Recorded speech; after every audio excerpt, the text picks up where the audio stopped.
Hey guys, आज मैं एक न्यू जीएल नॉवल स्टार्ट करने जा रही हूँ जिसका नाम है प्लूटो। मैं शादियों की फ़ैन नहीं हूँ।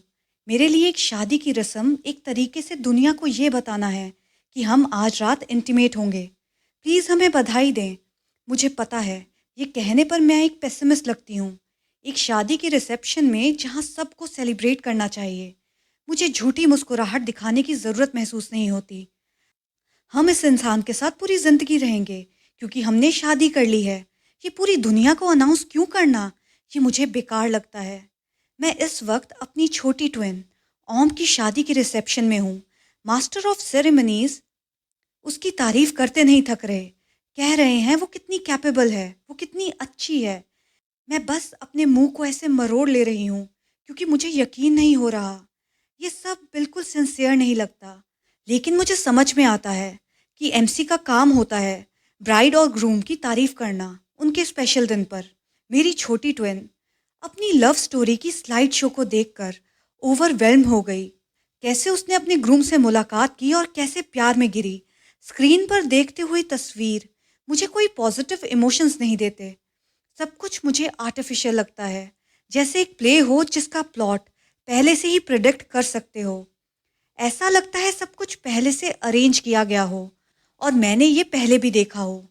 ये क्या शक्ल बना रखी है? ये तुम्हारी ट्विन की शादी है। मुझे बस घर जाना है। तुम ऐसे कैसे कर सकती हो? तुम्हारी ट्विन खुश नहीं होगी। वो इतनी नाराज भी नहीं होगी। तुम्हारी ट्विन तुमसे बहुत प्यार करती है आए। सिर्फ तुम ही उसके खिलाफ रहती हो। छोड़ो ये जेलस से भरी बड़ी ट्विन वाला व्यवहार। थोड़ा फ्रस्ट्रेट होकर मैं सोच रही हूँ कि यहाँ से चली जाऊँ ताकि झूठी एक्टिंग ना करनी पड़े। लेकिन मेरी माँ ने जल्दी से मेरा हाथ पकड़ लिया। उनकी आंखें कह रही थी कि मैं शांत हो जाऊं और कोऑपरेट करूं। ठीक है, मैं माफ़ी चाहती हूँ। मुझे ऐसा नहीं कहना चाहिए था। लेकिन तुम सिर्फ आज के दिन कोऑपरेट कर सकती हो। ये तुम्हारी बहन के लिए इम्पोर्टेंट दिन है। मैं थोड़ा नाराज़ हूँ, लेकिन माँ को अपना ईगो साइड पर रखते देखकर मेरा भी गुस्सा थोड़ा ठंडा हो गया। मैंने कुछ नहीं किया माँ, मैं बस स्माइल नहीं कर रही हूँ। अगर तुम स्माइल नहीं करोगी तो लोग सोचेंगे क्यों नहीं।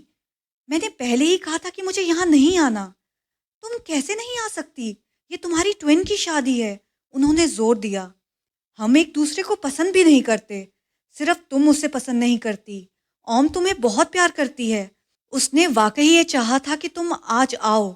तुम उसके लिए इम्पोर्टेंट हो, क्या तुम ये नहीं जानती? उसने चाहा कि मैं आऊं ताकि लोग हमें कंपेयर करें और उसकी तारीफ करें, जबकि मेरी बुराई हो। क्या आपको ये नजर नहीं आ रहा? मेरी थकी हुई माँ ने एक थकी हुई सांस ली। ओम और मैं दूसरे ट्विंस की तरह नहीं थे। हम थाई सीरीज शेडो के प्रोटैगनिस्ट जैसे थे। ट्विंस जिनकी कभी नहीं बनती और हमेशा एक दूसरे से जलन करते थे। फर्क बस ये था कि मैं थी जो जलन करती है। मैं आई ऑन हूँ, बड़ी ट्विन, जिसमें कुछ खास नहीं है। मैं सबसे बाद में ग्रेजुएट हुई और अब तक एक जॉब भी नहीं मिल सकी। पिछले 2 साल से मैं घर पर ही पड़ी हुई हूँ, जबकि ओम हर चीज़ में सक्सेसफुल है। उसने टॉप ग्रेड्स के साथ ग्रेजुएशन की और एक्स्ट्रा ऑर्डिनरी सुंदर है। हालांकि हम एक जैसे ही लगते हैं। अब मुझे हमारे बीच का फ़र्क समझ में आता है। शायद ये मेरे माँ बाप के नज़रिए में एक डेविल का रूप हो। ओम ने अपनी बैचलर्स डिग्री सिर्फ 3.5 साल में पूरी की। अच्छी जॉब मिली, 50,000 बात की सैलरी है। और अब तो उसने उस एयरलाइन के मालिक के साथ घर भी बसा लिया जिसमें वो काम करती थी। ये तो बिल्कुल एक प्रिंसेस जैसी लाइफ लगती है।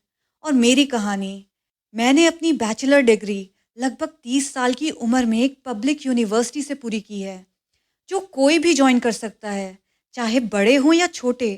मेरी डिग्री नॉर्मल है और मेरे मार्क्स भी। जब मैं छोटी थी तो एक अच्छी लड़की नहीं थी। अक्सर खुद को मुसीबत में डालती थी। जब तक समझ में आया तब तक बहुत देर हो चुकी थी। ये मेरी कहानी है और इसका असर मुझे मेरी ट्विन के साथ कंपेयर होने पर होता है। शादी की रस्में आगे बढ़ी। शाम का सेलिब्रेशन शुरू हुआ। ओम के दोस्त और उसका हस्बैंड खुशी से डांस कर रहे थे। मैं तो बस घर जाना चाहती थी, लेकिन मेरे पेरेंट्स ने जोर दिया कि ट्विन सिस्टर अगर सेरेमनी खत्म होने से पहले चली गई तो अजीब लगेगा। मैं फेस्टिविटी को देख रही हूँ, सोच रही हूँ लाइंग डाउन सेरेमनी के बारे में और कब उनका बच्चा होगा। ग्रूम इतना शराब पी रहा है जैसे पानी हो। मैं मजाक में सोचती हूँ, शायद इंटीमेट मोमेंट के दौरान वो उल्टी ही कर दे। हे, प्रिडिक्ट करना मुश्किल है कौन प्रेग्नेंट होगा, ब्राइड या ग्रूम। ओह! मेरी माँ ने मेरे हाथ पर ज़ोर से मारा, क्योंकि वो मेरे कमेंट्स को अब और ज़्यादा नहीं सह सकती थी। ये मैं हूँ, मैं हमेशा अपने मन की बात कहती हूँ। इसलिए अच्छा ये होगा कि मुझे कोई नेगेटिव रिमार्क देने का मौका ही मत दो। और इस तरह मैं एक अच्छी बड़ी ट्विन का एक्ट करते हुए सेरेमनी ख़त्म होने का इंतज़ार कर रही हूँ। हम घर जा सकते हैं, मैंने धीरे से कहा। लेकिन आसपास जो लोग थे, थके हारे चेहरे के साथ मेरी तरफ देखने लगे, जैसे उन्होंने मेरी बात सुन ली हो। आए, मुझे तुमसे कुछ पूछना है। मेरी छोटी ट्विन, जो अब दुल्हन है, उसने कहा। जब वो उस टोन में बात करती है, तो मुझे हमेशा लगता है कि कुछ शैतानी सोच रही है, जो मुझे थोड़ा बेचैन कर देती है। क्या है? मैंने पूछा। मैं अभी नहीं बता सकती। अब क्यों नहीं बता सकती? मैंने थोड़ा बेचैनी से पूछा। मुझे तुमसे अकेले में बात करनी है, उसने जवाब दिया। जब हमारे माँ बाप न्यूली वेड कपल को आशीर्वाद देकर अलग हुए, तो मेरी ट्विन ने मौका पकड़कर मुझे बुला लिया और बाथरूम ले गई। रिवायत के मुताबिक दूल्हा दुल्हन को कमरे से बाहर नहीं निकलना होता है। इतनी रात को बात करनी जरूरी है क्या? मैंने थोड़ा हैरान होकर पूछा। मुझे तुमसे अर्जेंट बात करनी है, उसने जवाब दिया। तुम ऐसे कह रही हो जैसे ये तुम्हारे आखिरी शब्द हों। मैंने उसकी तरफ देखा, जो अपने सीने पर हाथ रखकर हंस रही थी। हम वैसे ट्विंस नहीं हैं जो हमेशा एक दूसरे के साथ रहते हैं या बार बार बात करते हैं। असल में मैंने जानबूझकर अपना फैसला बनाए रखा, ताकि लोग हमें ज़्यादा कंपेयर ना करें हमारे रूप या काबिलियत के लिए। कहो जो भी कहना है, मैंने थकावट महसूस करते हुए कहा। मैंने अपनी कलाई पर घड़ी देखी। रात के 1 बज चुके थे। पॉल और मैं अपने हनीमून पर स्विट्जरलैंड जा रहे हैं। वाओ, कितनी खूबसूरत जिंदगी है, मैंने थोड़ी सरकाज़म से कहा। मुझे यकीन नहीं था कि वो मजाक कर रही थी या नहीं। मुझे तुमसे एक प्रॉमिस चाहिए आई। हम दोनों का एक राज है, ठीक है? ये और भी दिलचस्प होता जा रहा था। हमारा राज? क्या हम इतने करीबी हैं कि राज रखते हैं? मैंने उसकी उदास शक्ल देखकर पूछा। वो हमेशा कॉन्फिडेंट होती थी, अपने स्ट्रेस को छुपाते हुए, लेकिन आज वो बिल्कुल अलग लग रही थी। क्या तुम मेरी मदद करोगी आए? उसने डरे हुए पूछा। पहले ये बताओ तुम्हें किस बात में मदद चाहिए। अगर मेरे बस में होगा तो मैं मदद जरूर करूंगी, मैंने कहा। ओम ने धीरे से बाथरूम का दरवाजा खोला और बाहर झांकने लगी, ये देखने के लिए कि कोई सुन तो नहीं रहा। बाहर हमारे माँ बाप और उसका पति था।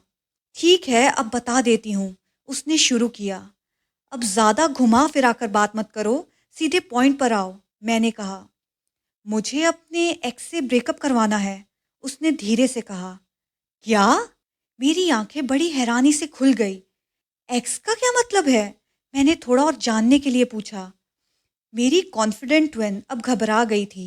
उसके होंठ सूखे लग रहे थे और वो बार बार अपनी जुबान से उन्हें गीला कर रही थी। इस चैप्टर के लिए अभी इतना ही गाइस, और बहुत जल्द मिलेंगे हम नेक्स्ट चैप्टर के साथ। अगर आप इस सीरीज के साथ जुड़ना चाहते हैं, तो please like share and subscribe to my channel. Thank you.